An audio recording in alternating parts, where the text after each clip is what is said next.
This is a conspiracy. That's what this is. One big damn conspiracy! And everyone's in on it! I know what's going on. Did IQs just drop sharply while I was away? The person is smart. People are dumb, panicky, dangerous animals, and you know it.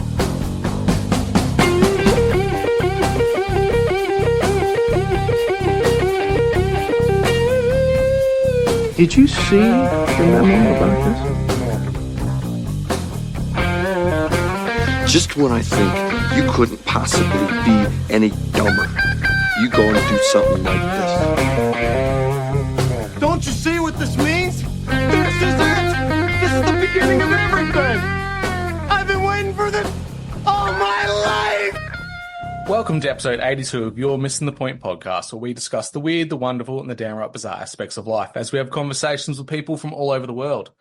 The United States has a history of division and separation. The War of Independence, in which Americans set themselves apart from the Crown, the American Civil War, in which brother fought against brother, and in more recent times, in a post-World War II, United States took its role as ultimate superpower, leader of the West, and defender of democracy worldwide. But what happens when a nation that takes such a momentous role has no enemies? How does a nation whose history is built upon identifying the bad guys and fighting tooth and nail resolve this issue? It looks for enemies within. The United States, now more than ever, is a powder keg waiting to go off. Once again, we see a nation divided. But not just politically, it is divided culturally and spiritually. Recent events, including the assassination of Charlie Kirk and the Michigan LDS church shooting, are just a few examples of escalating tensions within the US. But it's not just the horrors of these events that disturb me, it's how Christianity is being pivoted into a position of defiance. Not a spiritual defiance against the evils of these actions, but what appears to be a cultural Christian narrative ripe for manipulation and weaponization against fellow man. Today's guest is a great friend, a beautiful soul. She's here to discuss these topics and her concerns for the United States moving forward. Let us welcome Heidi Luv of the Unfilitered Rise Podcast. Welcome, Heidi. Hey, how's it going? Always happy to be here. Thank you. Well, you should count yourself lucky. I haven't done an episode of my own show in a very long time, and here we are. I think it's an important conversation that needs to happen, especially after the events of Charlie Kirk and recent events that have occurred. A lot of people dived into it very quickly, and they didn't give that pause, take a breath, and just look at things and how they're playing out. And, you know, we've been chatting in the back channels, and I think this will be a really important conversation. Yeah, I for one, was almost going to let it just be until all the rest of the things happened this week. And then I was like, okay, that's enough. We got to talk about it. Because it's weird. It's weird stuff. Yeah. Yeah, there's no limit to the oddities and the coincidences which have been popping up since Charlie Kirk's assassination and his death. But for me, the big standout from all of it is we've got people that are jumping down multiple rabbit holes and throwing out these really wild and like objectively crazy conspiracies, which, you know, people tend to do now post JFK. This is our generation's JFK. The world saw it.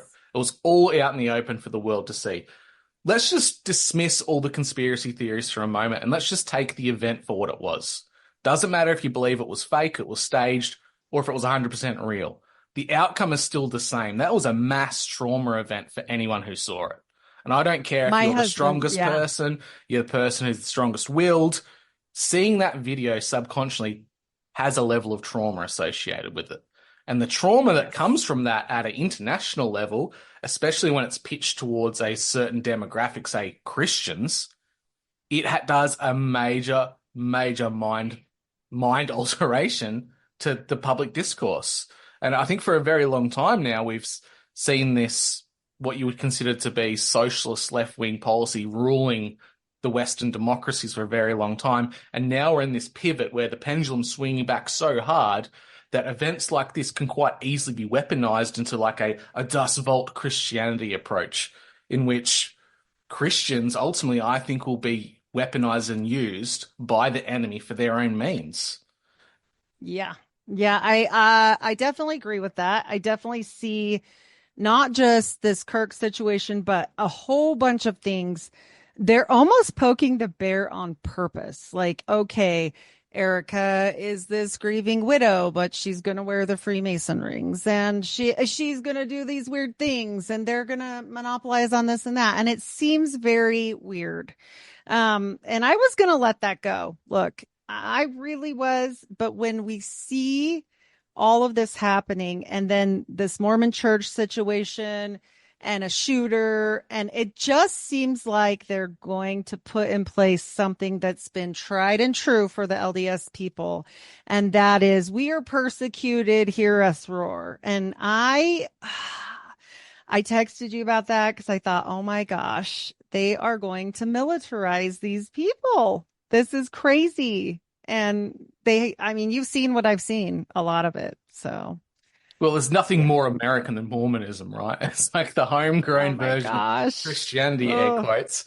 And I think it goes even further beyond the events of this year. In the past 2 years, there have been quite large American school shootings, which aren't outside the norm, unfortunately, within the American experience. But they've been very left-leaning. There have been people who identify from the alphabet community, people who are transgender, and that's been really pumped and weaponized and put into the news. Out of nowhere, this demographic just started shooting up kids in schools. Seems very strange to me. Well, and not only that, but we have this time frame, and I almost wonder, and we talked about this, like, is this natural? Was this planned? I don't know. But we have to look at the next 2 weeks, right? Like you said, just severe trauma. My husband's a normie, sort of. Like, he listens to all the shows, but he's a normal person he doesn't look at that shooting and say, I don't know about that. Like, I'm looking at it with very different eyes. I'm looking at it with nurse eyes. I'm looking at it with like, I don't know if that would do that or bleed this way. I'm very skeptical. And not that I didn't have those feelings, but he was wrecked. I will tell you. That wrecked him on a level where for probably 48 hours, he was super traumatized. Not like crying, but he was just like, oh, that was bad. And I'm like, right. And instead of trying to pull it apart, you're right. It completely affected him. Now put that with people that don't know anything about any of it, and put that with people that have quite possibly been programmed for this for a very long time. Well, That's even the subtle programming that we see within just cultural exchange around the world. We know America's an exporter of culture to the West. Generally, what happens in America gets exported a few months to a year later. It just seems to be the ebb and flow of things. What I saw out of this whole event was it was almost like an activation point for cultural Christians. People who hadn't been practicing, were maybe born Presbyterian, born Protestant, born Anglican, non-practicing Christians of any denomination, really. They suddenly activated over this one event because it was a martyr event. We had this person who, at a time during the culture war, was putting himself out there, having real conversations with people, being honest, being sincere, being respectful in the face of a culture war which wanted to spit on him and scream obscenities. He seemed like a moral, just person. When you see a moral, just person who's a father, a husband, die in such events, it turns the most quiet, silent person into a flag-waving militant. And I'm seeing that, especially from the boomer generation.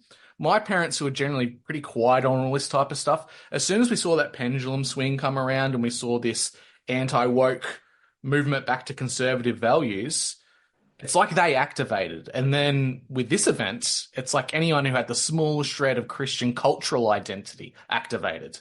And I think that's a concern because biblically, when we're thinking about this, cultural Christians are going to come after the biblical Christians one day. And I think that's an inevitable fact. And the great revival, as it's trying to be kind of pushed as at the moment, I think is the great falling away.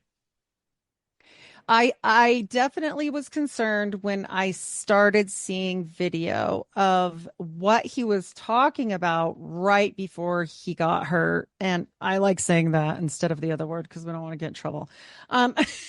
But he said this. First of all, I love Mormons. I've said that forever. I love how Mormons are so polite and they send missionaries all around the world. They are half of my team. Let's see. My team is Mormon. Terrell's a Mormon. Andrew's a Mormon. And so all of this is kind of of weird for me when he's praising Mormonism. He's in Utah. He very rarely ever wore a white shirt. He called to somebody out in the crowd in a white shirt. And then past this discussion of the love, he did follow it up with there's no biblical research to support Mormonism because somebody was challenging him. Now, I see this cultural shift. Like, he was pretty rough on people. He was like saying, you need to get your mojo back, Mormons. That's enough of this other weird stuff, like basically speaking to the gays. He was talking about this day. And, I felt like it was going to be a setup. I assumed it would be what it's being blamed to be. Okay. When they caught the person. And also, his parents are now speaking out saying there's just no way. And I get it. Being a parent, you would want to say that. But I also see, immediately he gets put on, SI risk and he's isolated. We don't know what's going on. Like, all of this stuff does just seem a lot. And then the prophet dies.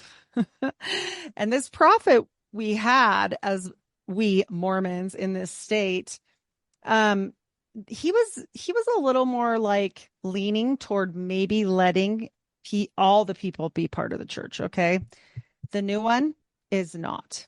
In fact, he has had quite the scandal, old scandals where he was involved in electroshock therapy to the gay youth in his past. So he's also against women too. He loves, no feminism, none of that. So this shift comes at the same time. This is why I mentioned this. We're going to see it here in Utah, whether I'm a Mormon anymore or not. They run this state, period. And I dare say they run a lot of other things, but yeah.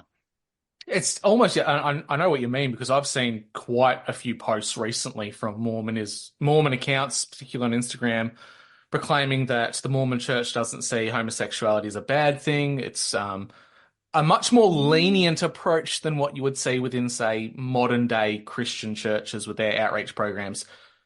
But for this new leader to come in and this new militant approach to potentially take over, it's almost like it's a reshuffling, which what Charlie Kirk was kind of alluding to, that you need to get your mojo back, get back to your militant roots, get back to what you wanted, which just struck me as extremely odd for Charlie Kirk, because I know he was an evangelical Christian, which is heavily Zionist in its roots, which connects with Mormonism in a lot of ways. But it seems strange that a Christian man would be promoting the cultural and moral frameworks of a church that is not biblically sound to Christianity. Well, immediately when I saw that he said half his team was Mormon, I was like, okay, what form of the three letters are you? Because I'm sorry, that is just what it is. I mean, I do enough research to know and see all of this. And, we're going to get into Erica as well, but all of this stuff is surreal. Normal people, like, okay, if you're out and you have some accident and some person, we don't dig up the craziest family stuff on you. Okay. That's not the case here. The case here is bananas. And this is why I dare say we'll find a lot of Mormon roots at the end of this. And the church has always stood by, anti-gay. They were very anti-gay until Russell M. Nelson.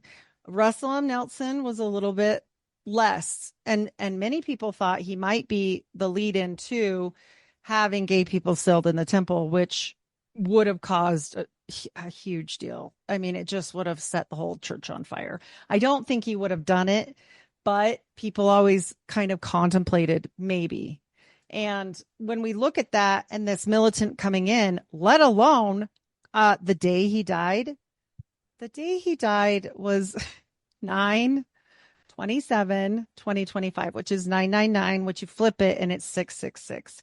Interestingly enough, 666 was his fraternity number as well. Shout out LDS abuse. That's not my information. And also his wife, the first wife he had, happened to die on 3/22. And yes, despite everybody saying he wasn't in Skull and Bones because they can't find a photo of him, even though he went to school when he was 16 to college. I dare say that's silly because he was in Owl and Key, which is the next one up, which is the senior fraternity of the Owl. The Owl and Key is the one who picks the Skull and Bones at the University of Utah. So we know he's definitely been involved or was advanced past it. Maybe he was advanced past it. I don't know, but he's definitely involved in his next year. So we've got all this weird stuff going on with the prophets. And then we've got the Chicago Pope. And I told you the new president of the church went to the University of Chicago. And funny enough, there they don't have Owl and Key, but they like owls too. And let me just tell you, I've been doing a little bit of research on this. You know, I did. And they have their own, well, had their own little secret society. And it's Owl and Snake. And yes, it was alive and well when that particular person, Dallin H. Oaks, was going there. Can I prove that he was in it? No, they're smart. They don't put their stuff out there. Nobody can. They shut it down after 1967. So all this weird stuff is going on and all these ties to Chicago. And we're going to have another one when we get to Erica. So this kind of encapsulates my concerns. I'm not saying this is the case by any means. I'm just saying that this is an outline of possibility we have to keep in our minds. When people come to the idea of Christian nationalism, they think it's a fantastic thing in which the church's morals and framework help guide and dictate how a nation should run itself, which on paper sounds amazing. But as adults, we know when the state takes control in any kind of area, it influences whatever it takes over. So it's going to be the opposite. It's going to be the state dictating what biblical truth is. That's an issue. When it comes to the likes of the prophet or, say, a pope, we've got a human as the head of a church that's infallible to the members. They can change direction of the teachings. They can rewrite whatever the heck they want, and they have to be believed because of their position. And they do. And they do. And this is my concern. Now, I'm not besmirching Americans, but the American culture from an outside point of view is you guys have always been fighting someone. You've been at war for longer than you have been in peace as a nation. And the Mormons are double, triple, quadruple that. So yeah, and really you've got this built-in intrinsic thought that there's always an enemy out to get you, and subconsciously that's built into your culture. It's half the reason you have the First and Second Amendment, so you can call people out and you can defend yourself. I get it, absolutely makes sense. But when those things are weaponized and manipulated by, say, a state who then dictates what the word is, you fall into dangerous times. And I'm just going to put this out there. A lot of people are concerned about, say, the fifth column of Chinese people living in Western countries. They could be activated at any moment and cause internal attacks, or a fifth column of Islamic terrorists that exists within Western countries. No one goes to the idea of, say, within the American context, Mormons make up 1.2% of the population. They have a history of being distinctly separate from the American experience, worse so than what American revolutionary ideas are. They have this idea of being armed, having a militia, having an army. When you take that 1 to 2%, that's roughly 4 million people, if they were told to by a church elder, could be activated. Would do it. They would do it. They will do it. And not only that, but to your point, I was going to tell you when you said that they are patriotic now, but you have to understand something. They aren't. They swore an oath called the Order of the Black Sticks. And they swore an oath against this country because Joseph Smith was killed when he tried to run for president. And the people that got those weird canes that I showed you full of human hair, and I can yank them up again, they swore an oath and gave these canes to actually not just protect Mormons, retribution. They have always said that in the end days, they will take over the government, and they actually have a temple in Washington, D.C., where there is a replica presidential office there. They are more than willing and ready. It's frightening. Well, half the idea of the Mormons going out west was to avoid Union retribution and attack and to start a new Zion. There's been no secrets about Mormons wanting to make their own nation, and they want to rebuild a Jerusalem in the New World. That's pretty much been said the whole time. Well, I mean, they believe they're, speaking of Zionism, yeah, they believe they're part of this weird line. I mean, they literally think they're from the line of David, and I'm not kidding, and I'm not. Okay, this is like the divine right to rule. There is a whole genealogy system straight off of what all of FamilySearch.org is based off of. And I'm telling you, it says on there clear up, they've traced back that they are related and in the line of David. It's not, I think I am, or because my heart, no. Davidic bloodlines. No. Well, it's a perfect situation to put yourself in to be the chosen, air quotes. And when you're the chosen and you're persecuted, you're morally, ethically, and spiritually justified to do whatever you need to, right? They've put themselves in a nice little box to which they can, any potential future misdoings or misgivings can be justified by their own moral compass. And how many friends do they have? This is the question. When we look at people that they're associating with, Erica Kirk being one of them. What about her little slush fund money, the $23 million she got at 25 years old from where? Pro-Israel people. Okay, so what is happening with that? Why is this Jesuit schooled girl who isn't just from one country that they keep mentioning, also Sweden. Sweden's ties are deep with the Mormons. The Mormons are aligned with the New World Order. They want it. They want it. So when you're talking about all these slush funds and you see the Ensign Peak scandal and you see missing money and then you see people popping up with money, they've been doing this since the time that you just talked about. Okay, they take off and go start the state of Deseret because they want to keep their wives. But then what happens? Brigham Young literally contacts the people that he says he's running away from and helps them build a railroad for free on the slave labor of these saints, the saints here, the Mormons, because they never got paid. People talk about slavery. That was willing slavery, but it was slavery nonetheless. And so, the church got rich off this and he was contacting people. I mean, immediately he's in bed with all of the government. And we see this throughout existence with the Mormons. How worried should we be? Damn worried.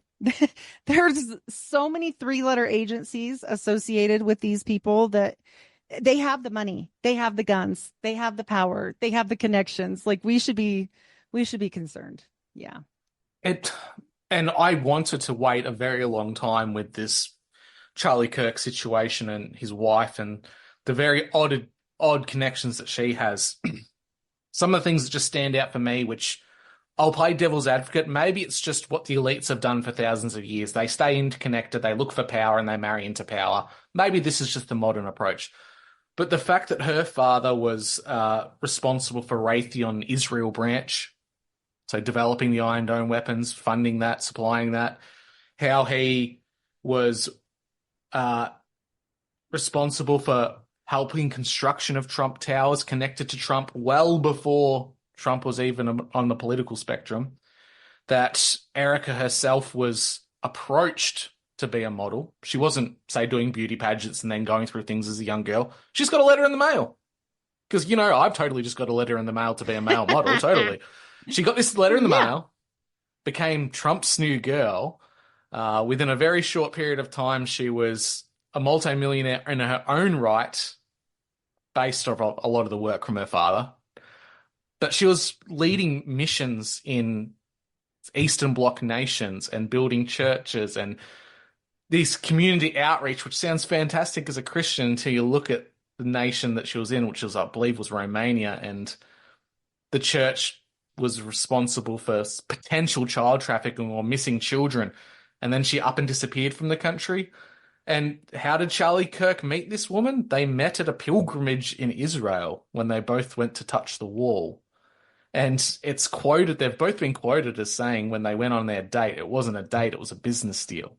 And midway through that meeting, she turned and looked at him and said, I'm not going to be your business partner, I'm going to be your wife. This just has all the trappings of a modern day arranged marriage.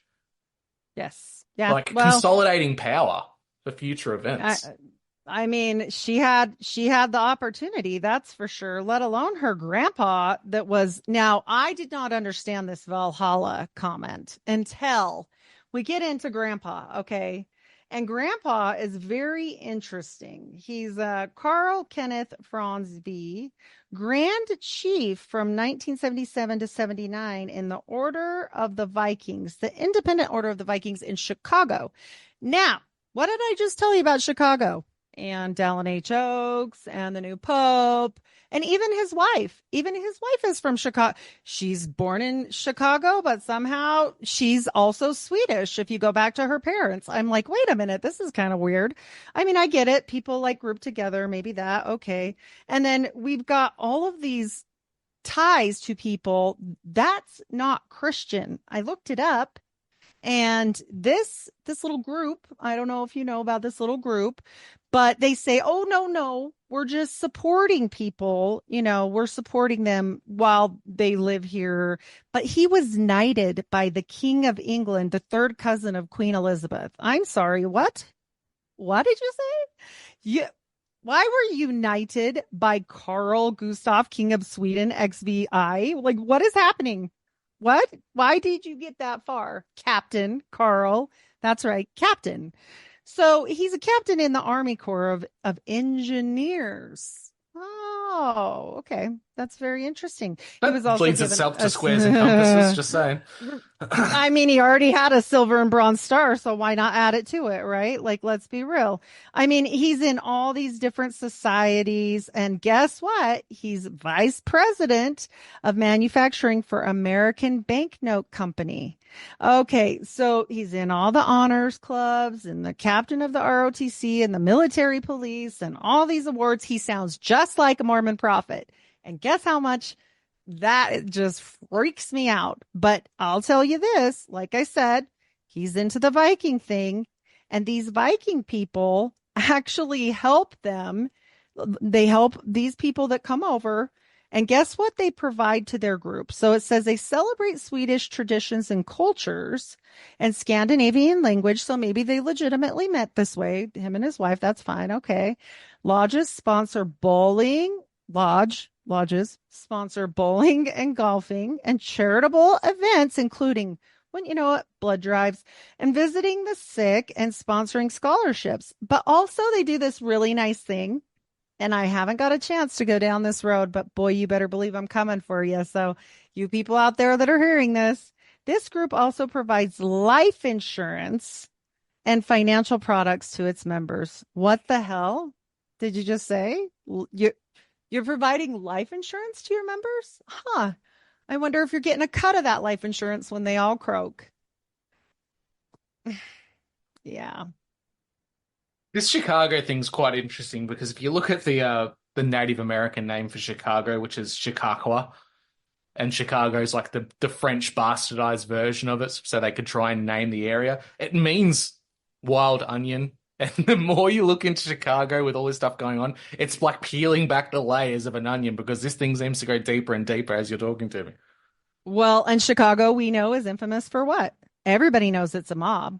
Everybody knows that much. But as I've shown time and time again, it's also the Mormon mafia. And I'm telling you guys, this is so concerning. But when he said the Valhalla thing, knowing that her grandpa was in the Independent Order of Vikings, Valhalla, that's really weird, you know. And also they use like symbolism. They're not Christian at all. They use rituals and symbolism for purposes that are not part of esoteric tradition, but esoteric quality. Okay, tell me you're doing esoterics without telling me you're doing esoterics, whatever. And all of it just seems a little bit much. I mean, they've even got their own ritual transcripts. So, I mean, they're writing things down, you know. I just think there's a lot going on here. But guess what?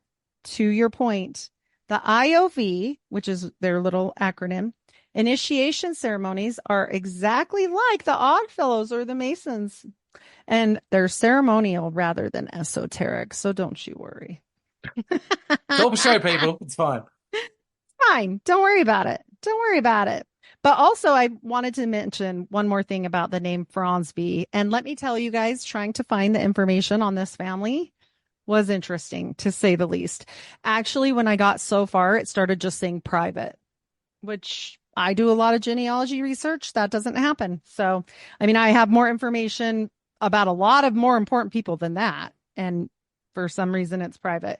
But their last name actually comes from the meaning of freeman, Frenchman, or freeman. Well, the funny thing is if you're in these esoteric things and you are actually part of the club, okay, and you are really up there, like Alfalfa Club level, like Mitt Romney level, okay, the one thing they want you to be so that you can be better than everyone else is a free man. So you don't get your paycheck from anyone. You just are rich. And that's her last name. I'm finding it within her ancestry as well. On her grandmother's side, she's Syrian Lebanese.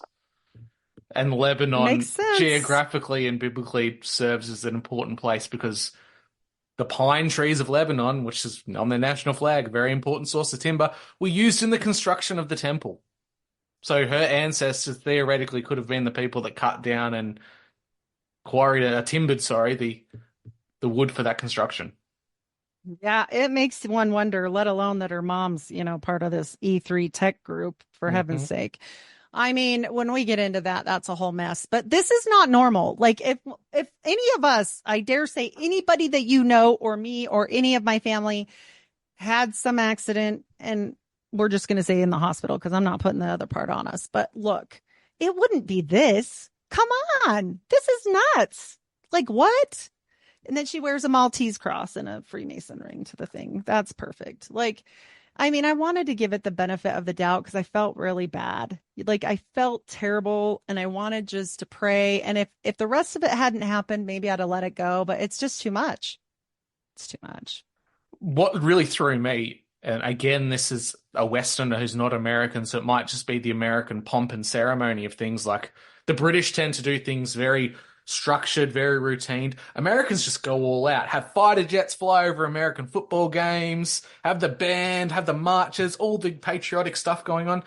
To have a ceremony, a memorial for this guy that was televised nationally and internationally, it looked like a rock concert in a lot of ways. The amount of people that were there, the people that showed up and spoke, and the way that it kind of pitched the public discourse is that, whether this guy did it or not, by the court of public opinion, this guy's already guilty by the one very statement that she said, I forgive him.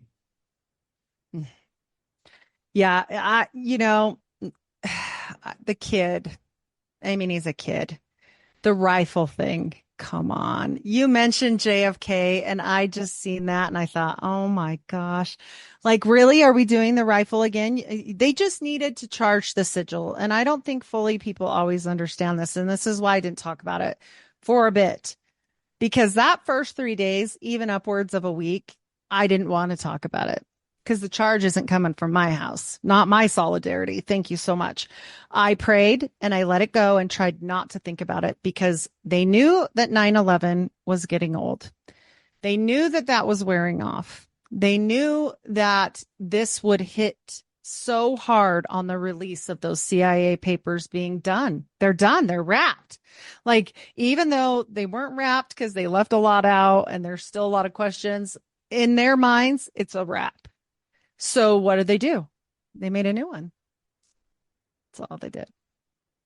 The rifle itself brings up multiple questions, and putting it out there, I'm not a ballistics expert, but I do have experience with firearms, and these are the things that come across for me as a bit odd.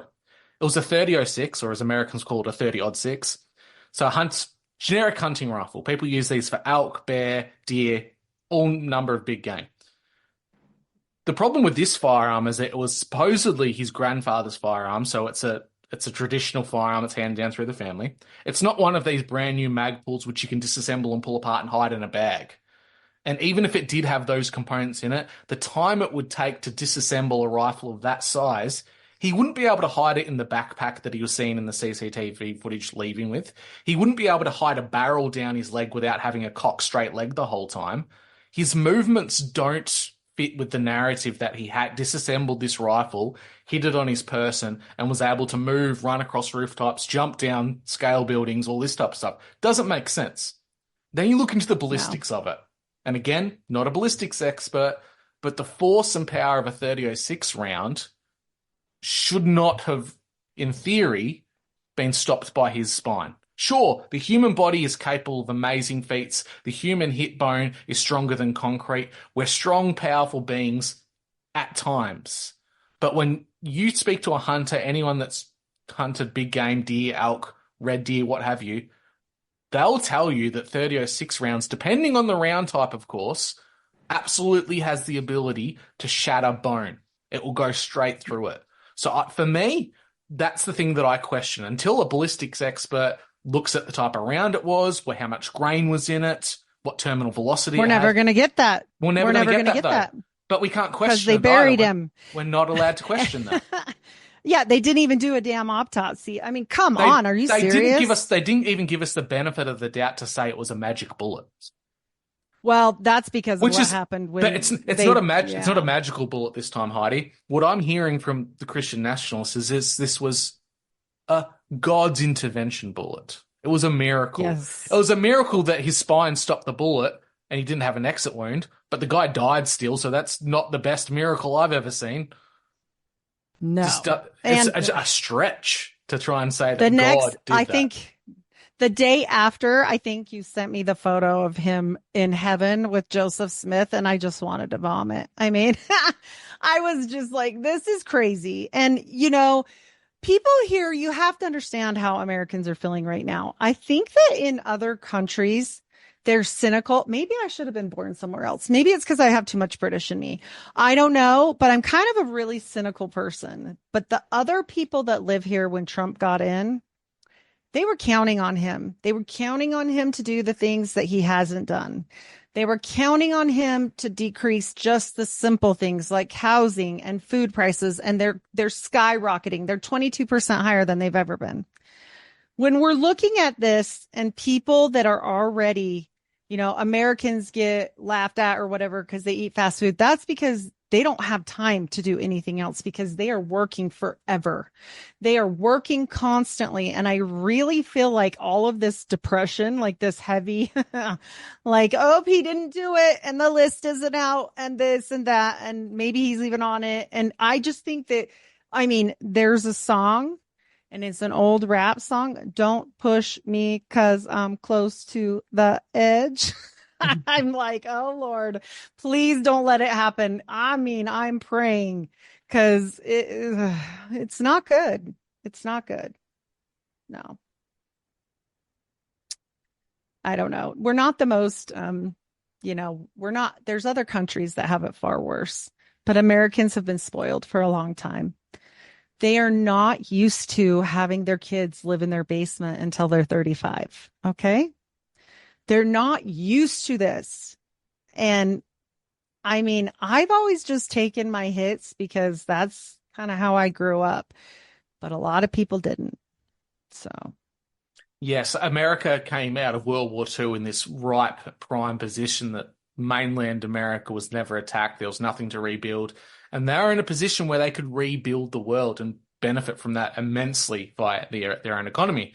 So Americans from late 1940s onwards into maybe the late 60s, economic powerhouse and boom. Everyone was living in essentially a golden age. People had what they wanted at their disposal. And even moving up to more recent times, we've had all the things that can distract us as Westerners. We've got our Netflix. We've got our car that has a heater in it.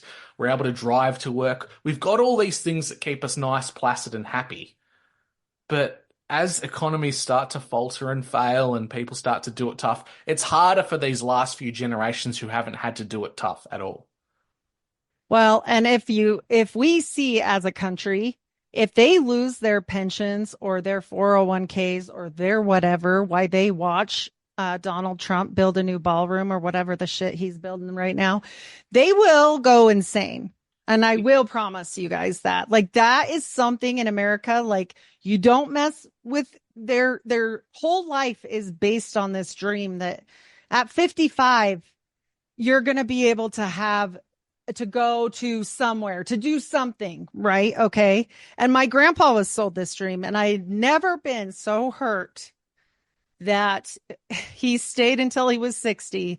And at 62, he was terminal. And he just looked at me and went, I just barely retired. Yeah, they keep pushing it out on us, don't they? They want us to work as essentially debt slaves for the state and tax farm animals. In Australia, for my age, the year I'm born, the retirement age I have to get to is like 77. That's not a life. Working your entire life to get by and then expecting a few years of playing bridge or shuffleboard, that's not what people wanted. That's not what people want out of life. And unfortunately, I think Trump has the answers to that to stop people from getting angry. Have you seen his whole new initiative with like a Fed coin, an American digital coin? His idea is this whole tariff business that'll be funded into this big slush fund. They buy it. By the way. In which he's going to allocate like $2,000 a month to every household as a digital coin to keep them quiet. Not gonna happen. Meanwhile, it's not that $2,000. Meanwhile, if that does go ahead, that $2,000 because of inflation is only worth maybe $500 when costs of inflation go through. And taxes. Taxes. Don't forget. Yeah, they take it out of everything. It's like, oh, look at these new tax cuts or whatever. And then you're watching them literally build on to the White House and redecorate. Like, are you insane? Like, what is wrong with you, Mr. I started the fair? Like, what the hell is wrong with you? Like, stop it. There is so much other stuff here to fix than that. But that's what they want to do because people will look at it. Why do they have that playbook? Because Jackie did it and it worked for her. Yes, the American infrastructure is terribly outdated and on the point of collapse. Like, you're going to start seeing bridges collapse very soon across most of the country. Oh, it's a nightmare. Yeah, it's a nightmare. I don't know if this is the same in the US, but Australia has traditionally always been a very big sporting nation. Like, on the international stage, we have some of the best athletes in the world for our population size compared to the rest of the world. We're always known as the sunburnt country. You go out, you play cricket, footy, whatever. We're a sporting country. At the moment, the bread and circuses really aren't doing the trick, where in the past, you'd watch your Friday night, Saturday night football, and you wouldn't care. You go have a few beers, you watch your AFL, your Australian Football League, and people would just be numb to it all. Well, this stuff really isn't having the impact they had in the past. The cost of living crisis, housing crisis, multi-generational families having to do it out of necessity because their kids can't afford a home, that's really starting to hammer at the door. And people aren't being distracted with the bread and circuses of the past.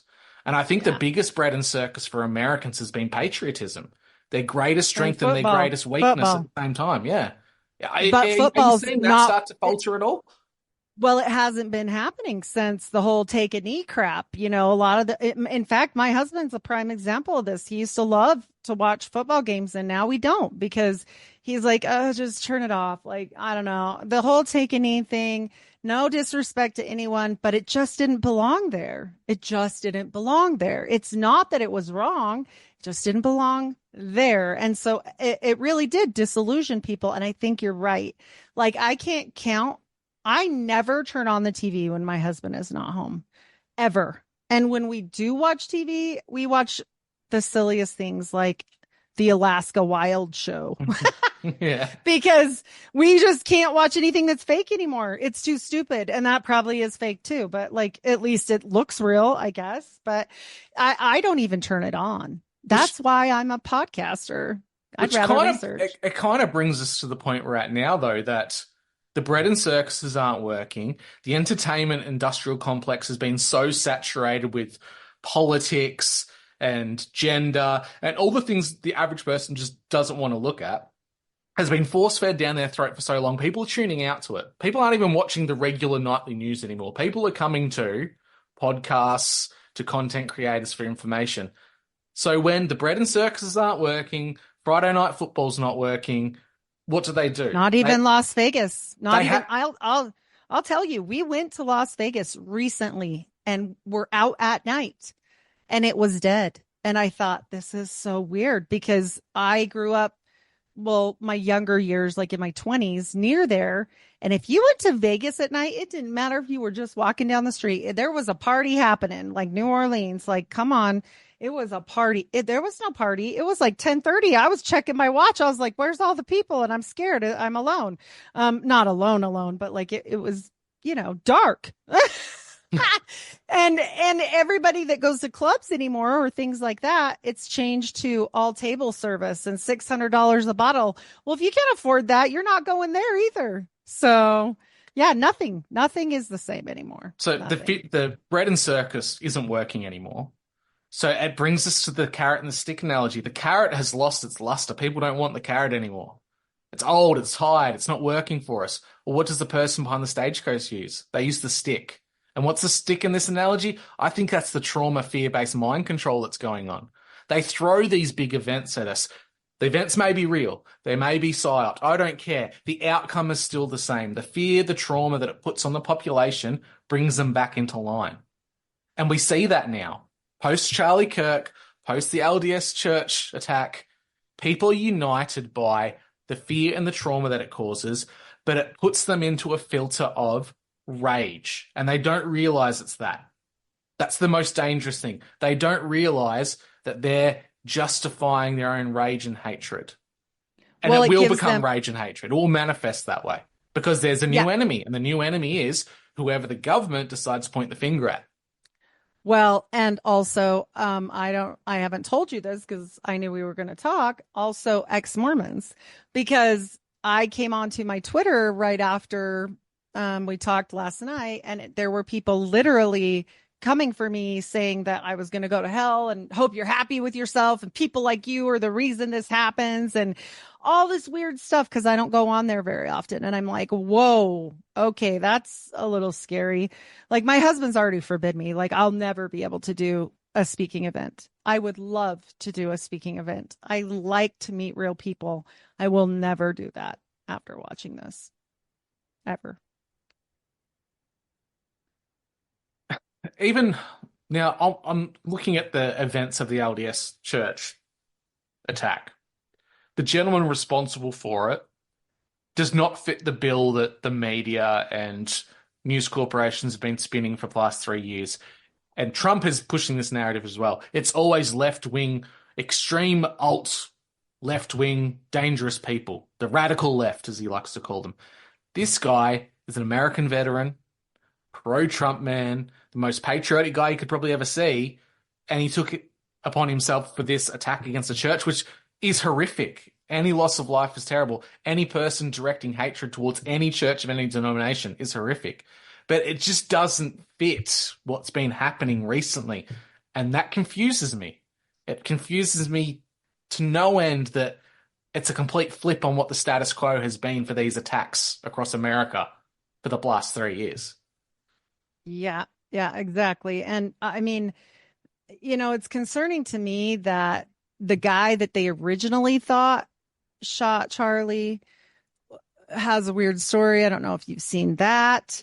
And then this guy is patriotic, and there's been talk around the watering hole that maybe they had something on him, or maybe he was activated. And I'm just saying this, look, the reason why Utah is so easy to get people to join 3-letter agencies is because half of the conditioning is done already. We've been conditioned since we were born. And I'm telling you, as a person that come out of that, I still catch myself even saying Mormon. I said it at the beginning of this show. Like, it is something that people don't understand unless you've been in it and come out of it. But it's frightening for me. Not for me personally, but to know that the people that are in and the level of complete bizarreness that I was when I was completely in, I wouldn't have even questioned. If they had said to do something, that's what I would have done, because they're an end times church and they are constantly, since I was born, saying someday somebody's going to come knock on your door and they're going to put a knife to your throat and you're going to have to, the church will have to save you, or you might die, trying to say you believe in Jesus, and they're going to come for the Christians. This is all I ever heard. They'll deny that they did this, but this is a vivid memory for me and my husband both. It terrified us both as children. And they are by nature, I mean, there's something called the Order of Enoch that was made to be a communistic order. That's why they align with the New World Order, because Joseph Smith made it that way. That's why the polygamy people still live that way, and they give everything over, including their paychecks, their land, their everything. And then you're given like a little stipend, and they get to do the rest with what they want. And so there's some interesting talks where I was torturing myself after the prophet died, listening to Dallin H. Oakes and different things where they were talking about, you never know who might already be in the order of consecration. And I was like, oh my gosh, this is scary, because that talk was from 1987. I'm going to just read a news article from Newsweek, and this is from May of 2021. I think it's quite applicable to today, because you mentioned earlier on the distinct separation that the Mormon Church in its founding history has from the United States, and how they want payback, essentially, and they want to get into the halls of power to influence and take control. Well, this is publicly announced from Newsweek. It's been, all the ticks and checks and balances have been ticked on this. It's a legit thing. Inside the military secret undercover army, the largest undercover force in the world has ever known is the one created by the Pentagon. Over the past decade, some 60,000 people now belong to this secret army, many working under masked identities in low profile, all part of a broad program called Signature Reduction. The force, more than 10 times the size of the clandestine elements of the CIA, carries out domestic foreign assignments both in military uniforms and under civilian cover, in real life and online, sometimes hiding in private businesses and consultants agencies, some of them household name companies. Now, if the American military is doing that, extrapolate that across something like a church. A church that has a history of doing things against the American government. I have a whole episode on the tunnels underneath Salt Lake City. They're not hiding that. They can drive golf carts and cars through those. They have a complete underground network, and there's all kinds of 3-letter agencies, let alone an Air Force base near me. There's the CIA, the NSA, the FBI, an Air Force base, and the IRS within 20 miles of me, 20 to 30. And so when we look at that, and we know what we know about all of the grid system that Salt Lake City and Ogden are built on, they're built on grids. They're not dumb. Like, these all connect. I've done full episodes on how they connect. These people are not only connected, they're actually connected. And when we look at the people like Jared Birchall and Elon Musk, where did Jared Birchall, the Mormon who does all of the finances for Elon Musk, meet? At the Boring Company. What is the Boring Company? They drill holes. So, yeah, they're currently doing drilling underneath Las Vegas. They say these tunnels are for the cars to have to avoid the traffic on the strip. I don't think so. They only fit Teslas. They're making a complete underground network, and they've already had half of it established for a really long time. So, which kind of brings me, just read it and go, It brings me to this point that I think this Christian nationalist approach, which is kind of being brought in, and why Mormons have been like brought into the limelight all of a sudden, is that for a very long time I've seen Mormonism as New Age Gnostics. They've picked up the mantle from the Gnostics of the ancient past that were put down by the church in its time, supposedly destroyed forever. Really, they just went into hiding and influenced the church and took over. But we've got the New Age Gnostics, and I think that New Age Gnosticism is going to be the driving force behind the cultural outlook and framework they want for a Christian nationalism. If you have influential people at the seats of power in government, in agencies and corporations potentially are Mormon, well, you're going to get those influences come through. And people in conspiracy circles will throw around, it's not the Mormons, it's the Jesuits, it's the Freemasons, it's the Zionists. Well, they're all the same people. Yes. They're all the same group. Yeah, exactly. The point is people don't understand their history, right? Because they don't care. So for those people that are out there speaking about that, you have to understand something. With David M. Kennedy and the Mormon Mafia and the Vatican, look, the banker's the same, bro. Like, the Rothschild banking system was part of what helped the Mormon church in the beginning, and people don't get that. And then we have the railroad, and we have, the Mormons coming in as Union Pacific fails, and they go, that's all right, bro. You don't have to pay us. And back then you did. So just give us the materials and we're going to finish the rest of the railroad. But like you owe us one. And I bet they did. I bet they did. But yeah, it's like saying it's been like that. The Boston Red Sox aren't the New York Mets. Well, yes, that's true. They're different teams, but they both play in the baseball league.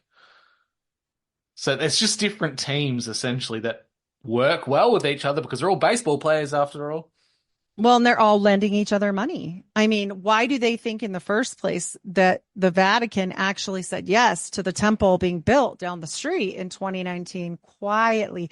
That was so quiet. That's not like Mormons. They're the jet flyers, man. They would throw the fireworks and do like a 2-year open house like they're going to do. And you can come and see for 2 years before we dedicate it and all this stuff. But they did do that. They were quiet. And why were they quiet? Because of the loans that went with that.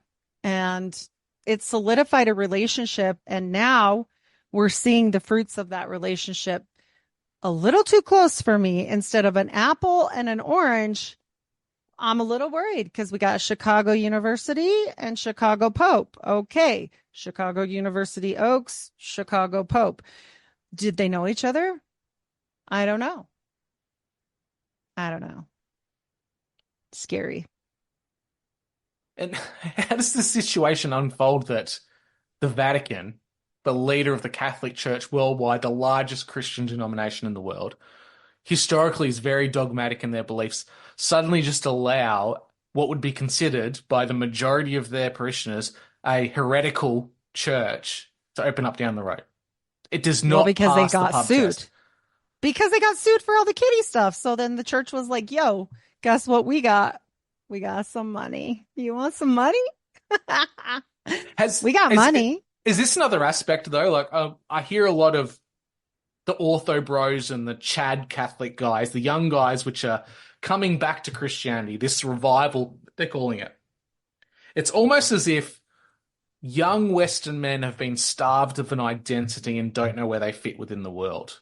And when they're offered this very traditional, air quotes, approach to Christianity, go back to your roots, especially in the face of all the woke stuff that's been going on, they want it. They grab it with both hands and they cling to it. And they're so dogmatic. White nationalism. It becomes very ethnocentric. They become so dogmatic and fixated on calling each other heretical and calling each other apostates and all manner of slurs under the sun, but they're not actually holding their church leaders to account for their actions and their choices. Because they're focusing, well, okay, let me give you an example. During World War II, the Mormon Church became involved in the Rotary Club and the John Birch Society. Heavy in the John Birchers. Heavy. And when I say this because when you take away somebody, and I don't care who you do it to, you can oppress the white, you can oppress the black, you can oppress the brown, you can oppress whoever you want, but eventually that oppression comes back at you. And we've had this happen for how many years now where you can't be a white, you cannot be a white Christian man in America and be okay. It's almost, and now all the kids are gay. And I'm not saying people aren't gay. I'm just saying everyone isn't gay. It's a lot. Okay. So when I'm seeing this constantly, parents are also fuming pissed because they're like homeschooling over this because they're like, no, not everyone, not 9 out of 10 kids are gay. Come on. Like, that's not normal. And so people are starting to panic. So you're right. What is the one thing that they're going to get together for? I don't know. How about Robert E. Lee's birthday once a year at the Alfalfa Club? Why are Black people going to that, by the way? I'm just curious. Obama? Seems a bit bizarre. Yeah, you're right. We took down the statue, but we're having the birthday? Okay. It seems to be something that, for whatever reason, we're not learning from history and we're just doomed to repeat the mistakes of our forefathers, that it doesn't matter what the view is, what the political outlook is, whatever the mandate a government, an institution, an organization has decided, whatever it is, if you try to force something down people's throat, they're going to rebel against it. It doesn't matter what it is. It's the natural reaction to things. People want choice. People want freedom. And when you don't give them that choice or freedom and you tell them how they have to feel, you tell them how they need to be, that's when these issues arise. And yeah, we're getting that pendulum swing very far to the right now, which concerns me considering what's happened in previous generations. Definitely, because is this 2.0 of German stuff? Like, I hope not. I hope people are smarter than this. Look, I get it. I mean, I have a son that is almost an albino. Okay.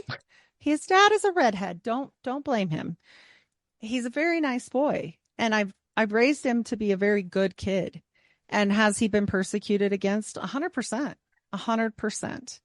And I don't like that. But does that mean I need to go start the star stuff? Get out of here with it. Get out of here. And that star isn't Jewish. You people need to do your history.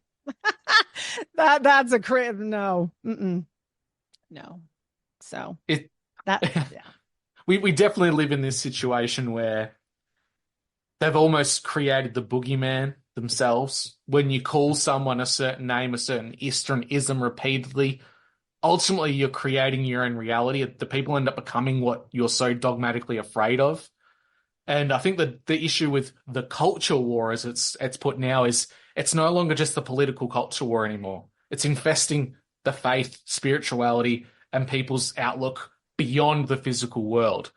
And when you start to put things in the realm of people are lesser than human, people aren't of my faith, so they are other. When you other people, and this sounds like a very left-wing term, when you other people, you dehumanize them and you're able to do absolute atrocities towards them because it's fine. Because they're not real. Because they're not real. They're not human. They're not one of us. It's fine. And this is exactly what is happening now.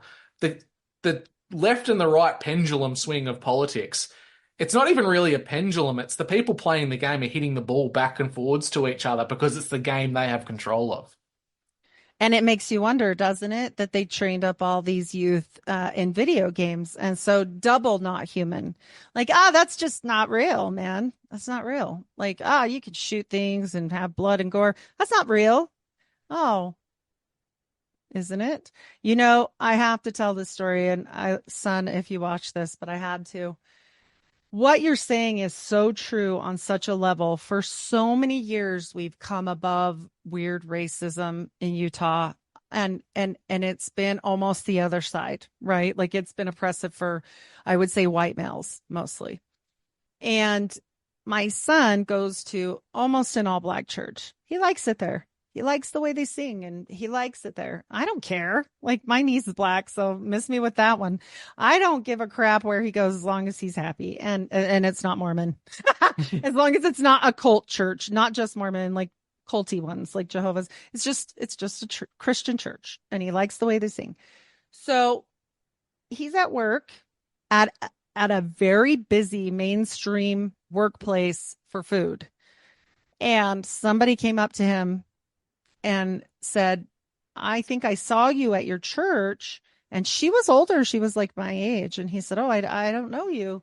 And she said, oh, what church do you go to again? And he said the name. And she said, you go there. You can't go there. And he goes, why? And she said, that's an all black church. That isn't the word she used. She dropped the hard R, didn't she? In the middle of the restaurant. And let me explain, this is not done now. Okay, this is a 50-year-old trad mom dropping the hard R to the point where my son got real sassy and said, he's just like me. Oh, Lord. So he says to her, ma'am, if you say that again to me, I will refuse service to you because he's a nice boy. And she said, oh, maybe I want to speak to your manager. And my son did this little smile because he knew that his manager was not white. And he thought it was hysterical. So he said, oh, you want to talk to my manager? Okay, just a minute. He went and got him. And it was a funny interaction. She said, just never mind. And walks away. And the lady was like, what was that about? You know, and he told her, and she was like, did she tip good? Because I just don't care about that situation. Like, miss me with that. I got work to do. So, you know, she did the right thing. She didn't go up in arms. I think my son was actually more upset. She did the right thing to ignore it, not because it's ignorable, not because that's okay, but because it gives it power. She knew. My son didn't. He was pissed. So I just say this because there is a change happening. There is no way a trad mom, middle-aged in the middle of Utah, does that to a little 17-year-old boy in the middle of serving you a salad, ma'am. What is happening already? What is happening right now? And then she proceeds to tell him, when you want to go to the church that you were born lucky enough to be white and would fit in with, let me know, and hands him a card. That's gross. Really gross. So yeah, it's bad. It's bad enough when the culture war's gotten to such a point that people are angry and identifying themselves on single issue policy, essentially, of they're bringing things back to race and culture. And when you add that with the power that faith and church has on top of that, the justification becomes even more dangerous for choices in the way people interact with one another. And I think you're seeing that. I think one of the biggest scapegoats that are going on at the moment would be within Australia or in the globe at the moment is Indian immigration. There's Indians that are going to many Western countries and filling gaps and migrating and living there in larger numbers than the world's ever seen traditionally with migration. And naturally, when you've got people who are very different skin color, very different culture, the differences are noticeable. It's night and day. And when you've got an angry people who are already in lower socioeconomic outcomes, their kids can't afford a house, their cost of living keeps going up, they're taxed to the eyeballs, they see an attack on the West and conservative values that's been happening for over a decade now, the anger is just so strong and easy to manipulate to go against people. And you know what? These people that are coming into Western countries, sure, they might be coming here for the economic reasons as well, and that they're using that, but they're not the person who left the door open. People are getting angry at the people arriving, not angry at the people that are allowing it to happen. So there's people worldwide that are between a rock and a hard place. I don't know about other countries, but look, I always tell people this. You're so upset about all of this immigration, and I know we can't take care of them all, but we don't have to do that. We also don't have to kick them out. They're hard workers. You name me anybody that's going to go pick the onions in the onion field for a certain amount of money. Is that fair? No. But will they do it? Yes. So they will do it for a time. Even my neighbors, they moved now, but he's like my adopted son, and they came here from another country, and it was a Latin country, but they came here legally. He served in the service to come here, and they were very poor, and they worked their way up, and they were renting a house, and then they started a business. And then, you know what? They're doing amazing. They make way more money than me and my husband now, and they're legal. They did it legally. And I asked them one day, I said, how do you feel about this? This is, kind of affects you. Like, what about your family? What about this? What about these people? And they said, no, absolutely not. They should have to do it the way we did it. Even they are kind of staunch like that because they had to earn their way up, and all of their family has served in the U.S. military now, except the mother. So, yeah, again, we've got to this position of the fear and the hate where you're one of polar opposites, where it's full unmitigated immigration because it's what countries needed versus kick them all out. There's no happy medium in any of these conversations. And like you mentioned, the idea of people working on farms and picking fruit or pulling vegetables out of the ground. No one's asking the reason why do farmers need to pay such low wages for this? Because if they paid above award wages, what people should really be worth, the cost of living would skyrocket again. And these are the questions people aren't willing to ask. Why are we taxed so high in Western countries? Why is the cost of living the way it is? Why are we paying for things that the government shouldn't be building or doing in the first place? Because they've got full control and they're a power unto themselves. People aren't questioning the current state in which we live. The world at our technological level right now, the average household should be able to live sustainably. You should be able to generate your own power. You should be able to grow a majority of your own food that our great-grandparents did no less than 2 generations ago. We should be able to do that. Instead, everything's mass industrialized and we're dependent on the system. And when you're dependent on the system can set the prices as it likes to.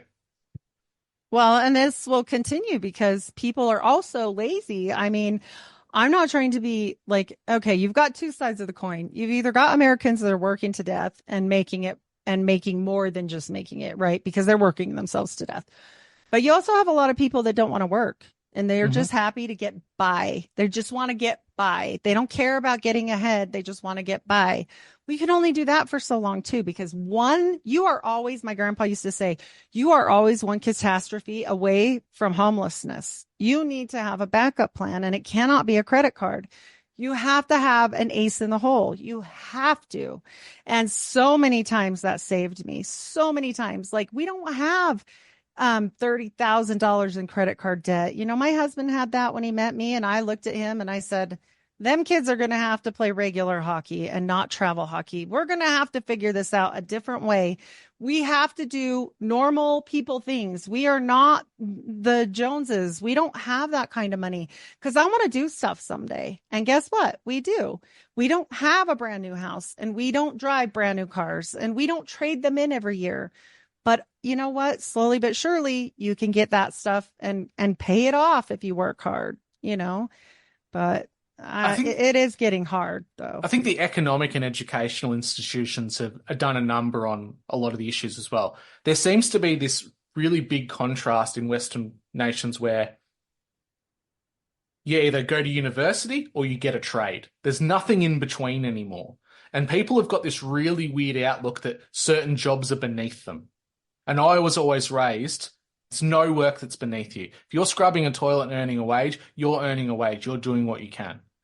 And for whatever reason, you can do the best at that toilet scrubbing. Yes. We've got this more than 3 generations now of people brought up thinking, no, depending on what their outlook and cultural framework was, I have to go to university for job A. Or, no, you go do an industry job, you work at a power plant, you work at a coal mine, you become a tradesman, that's your thing. Well, what about the 80% of jobs that fit in between that are now vacant, that have required mass immigration?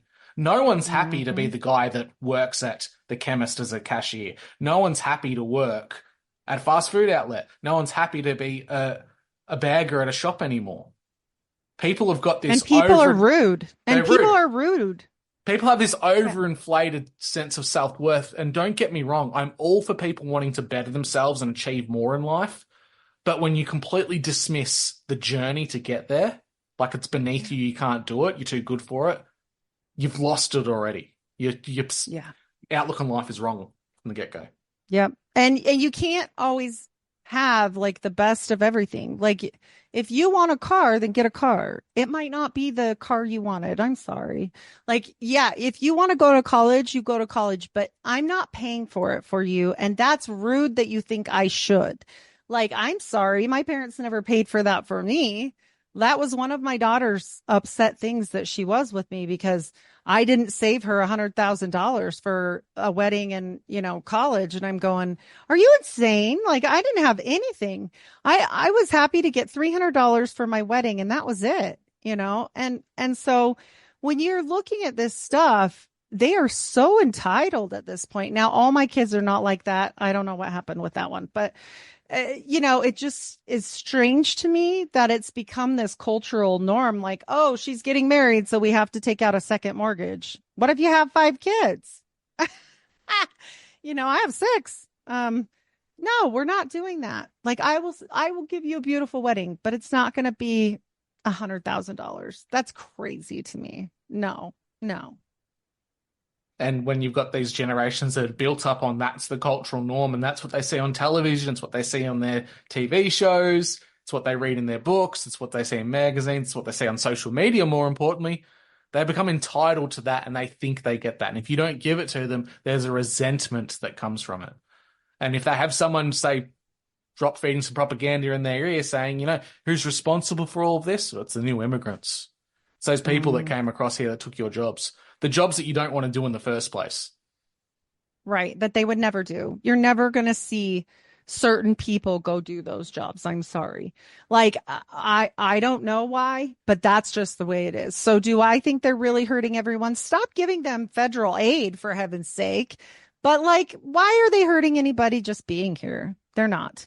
They're actually contributing if they're paying taxes and doing it that way. But yeah, I could see why people were pissed when they were giving him all that money. Like, don't do that. But just to be here, whatever. There's so much land. They make this scarcity thing. Oh, there's not enough land and there's not enough water and there's not enough this. And yeah, because you're hoarding it all, or you guys are being weird with the water and dumping it somewhere. Stop it. Yeah, we know how it works. The nuance in conversation has been completely lost. Everyone sees the world in black and white and not the shades of grey that exist in between most of the time. It's far too easy to polarize someone into blue team, red team, Group A, Group B, Mets, some Red Sox. We team up very easily as human beings. We're hardwired and built that way. We team up, we tribe up, we go with our groups. We like, you see that in the Bible as well. There's the 13 tribes for a reason. But that's a downfall for us as well. When we tribe up so easily, it's very easy to point the finger at someone else and then, look, you've got a brand new enemy. And there's an enemy at the gates. There's the barbarians have breached the wall, and now we have to do something about it. And, you know, if you've got prominent church leaders and prophets who start to go down a very old school dogmatic approach to things that have been established as the norm for the past 30 years, you better believe the culture war is going to get kinetic. And they think that the odd person shooting a school's bad. Just wait until the people who have been screaming at the top of their lungs, you don't want me to exist, are actually confronted by people who don't want them to exist. Things are going to get very, very dangerous. Oh, yeah. Well, and then we have, you know, normal grandpas that are just at the end of their wits shooting people because they just were at the end of their wits. I mean, half of the time when you see crime, like crimes of passion or whatever, it's just somebody's at their breaking point. It's not even about whatever happened that day. They'll say to these people when they interview them, or when I interview them, I work with a lot of people that come in from the police, and you talk with them and they're like, it wasn't even that guy, man. It was blah, blah, blah. And they'll tell you about it. And then you're like, oh, and then you understand it a lot better, but nobody's listening. They're not. And they're estranging everyone from their families, period. They want you to be mad at your mom and your dad and your grandparents, and nobody did it good enough. And they all owed you and poor you. And so the only person you have, it's me and you against the world, baby. And when that starts happening, that becomes very scary. Yeah. Geez, things got dark very quickly for this conversation, didn't it? Well, I think things are dark. They are dark. But things are always darkest before the dawn. We know that, Heidi. And we know as Christians that the birth pains are going to be downright pretty terrible and things are going to be pretty tough. But at the end, we win. Things become better. So with all these things that are going on, your concerns about the US, and you can extrapolate that across the West, the Anglosphere, whatever you want to call it, we've all got the same issues happening at the same time, which for me is far too coincidental. It's happening for a reason. So what can people do in the face of all this uncertainty, this fear, this anguish, this division that's being sown in every single aspect of our life? What's your advice for the listeners? What can you do? Number one, like you said, don't choose a team. That's what they want. They want to just make you these little puppets, and we're so easy. Like, come on. They've got to be laughing their asses off. I mean, like, look at it. This was so funny. Ha ha. Like, no, don't do it. That's why I refuse to talk about this. Though I could have made this my personal claim to fame that day, I decided to say, no, that's not what I'm about. But that even for the next week, and I had a lot of people hit me up for the same reason. Don't react. Do exactly what I did. I prayed. Just wait. Try not to go crazy. And I am one that's quick to anger. Like, I really have to work at this. This is not like, I'm not some Zen person and I don't smoke anything funny. So there's no Zen. Okay. I'm pretty high strung and I'm ADHD. So it takes me a lot to say, no. We're just going to not do that. And it, it's hard. And it's hard because we're all feeling that stress. Don't give up. Don't give in. Don't split up. Come on. Like, all of us have been reculturalized, like Drew said, for the last 10 years. That means probably someone in your family is brown, black, Asian, whatever the case may be, from India. I don't care what. They are people. Those are people. We don't do that. We're better than that. Is that person really hurting you just by existing? Like, move on with your day. And by the way, when they hand you your Coke, smile, because they're going to spit in it if you're an ass, by the way. Yeah, not really. Some people wouldn't, no matter what, but I'm just saying an act of kindness can go a long way. When anybody ever hands me anything, especially at a fast food place, I always say, oh, thank you so much. Have a good day.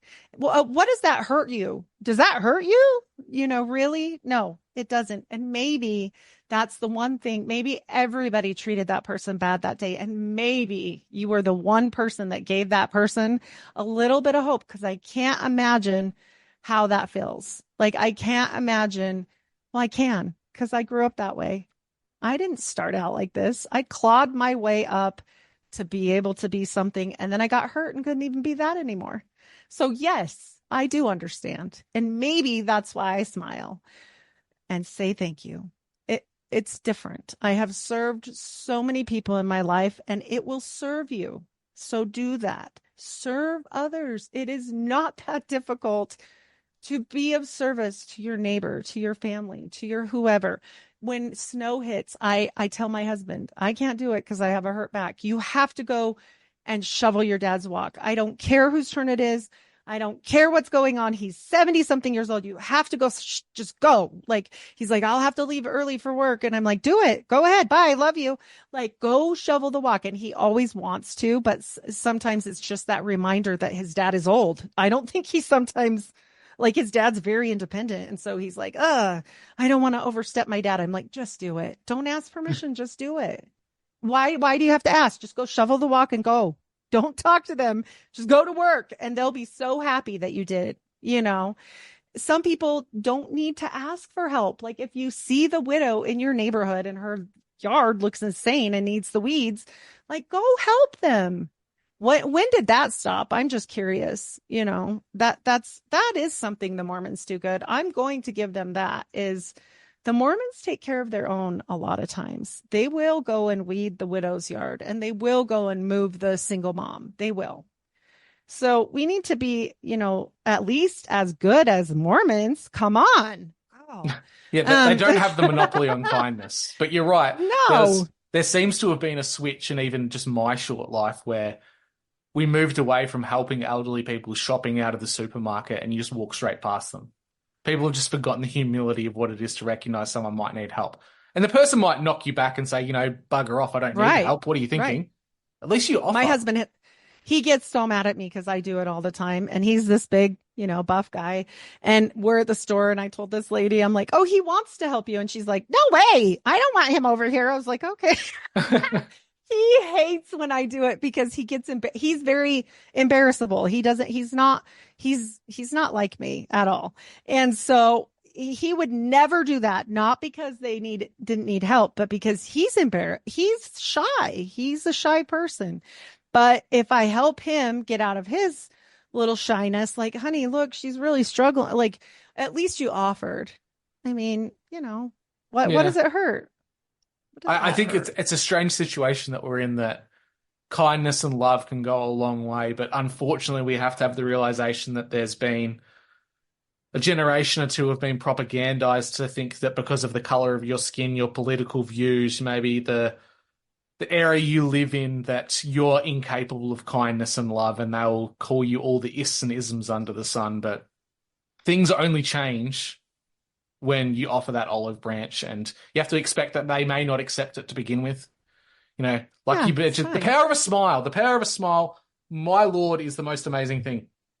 As a new father, 2020. when my little girl smiles at me, Aw. the joy it brings in my life, imagine what that does for someone else. Like you said, someone could have had the most downtrodden, worst day in their life. They could have had 3 things go wrong in the space of an hour, and that one smile could be that spark they needed for the day. Like 2020 it doesn't robbed cost anything Americans. to be nice. Yeah, 2020 robbed Americans of this, and I think in other countries they're different. You've even said it, like, we know who Americans are because you guys smile all the time, and it's true. You know, I've traveled all around. People do know they say hi, and I've heard the jokes. People say that's because we know people open carry. Remember that also. But you know, when you're looking at that, okay, they robbed us of that in 2020 with the masks. And they made it normal to not say hi, to not make eye contact, to not do anything. And I think a lot of people stayed there. They got afraid and it traumatized them enough to say, this is my new normal. And they quit doing it. And I refuse. And my son is constantly making fun of me. He's like, oh my gosh, Mom, did you know that lady from high school? And I'm like, what lady? The lady that just came up and told you her whole life and everything. I'm like, oh, I don't know that lady. And he's like, why is she telling you all that stuff? I'm like, I don't know. Because I stood there and listened and smiled and nodded. And he's like, but why did you do that? That's so weird. And I'm like, because she needed it. What do you mean? And they don't have that skill because they don't go out. They're on their phones or they're having literal phone dates or they're like cyber world stuff. And they don't. Like I'm always asking him, when are you going to go out this week? Like, what are you doing? And now it's a senior year and I barely see the kid anymore. And boy, is he going out. I mean, he is a handsome 6 foot tall, blonde hair, blue eyed boy. I mean, come on. But he finally is getting out there. And I'm like, oh, you're so much happier. You know, you're just so much happier. And it's not a specific girl. He just goes out with his friends right now, but he is just so much happier. You guys got to quit it. Freaking meet real humans. I mean, geez, please, for the sake of humanity. Oh, meet real people. Yeah. Well, that's a good place to end it, I think, Heidi. Yeah. We started off dark, but we got to a point where, you know, we reminded ourselves what's important, what you need to try and do in life.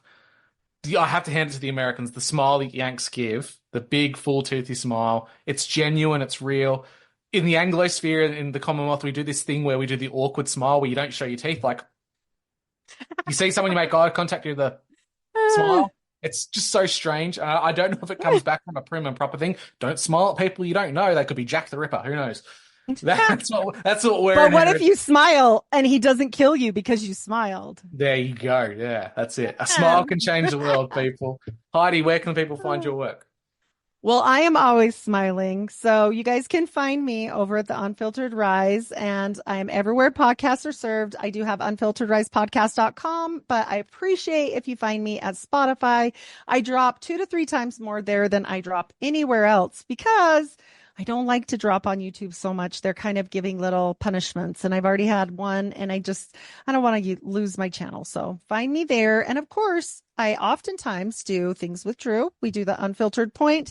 I'm so excited for our next one. It's going to be epic. We've both got the same book, and I'm quite interested because this is someone that I've been following for maybe 7 years now, and Heidi's only just come across this person, which I was flabbergasted by that it wasn't on her radar. So, yeah, keep an ear out for that one, guys. Flabbergasted. Yeah, I was flabbergasted that I was like, how come I know this stuff, but I didn't know this person? Oh, yeah, books. But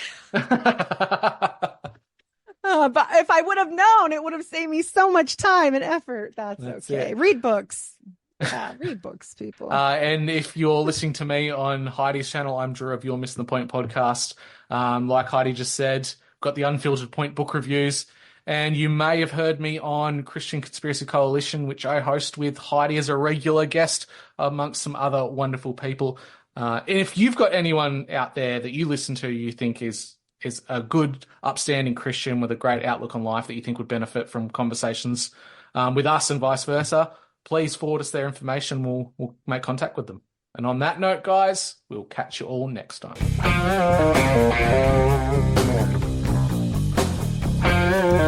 Hey, everybody, it's closing time. You don't gotta go home, but you can't stay here.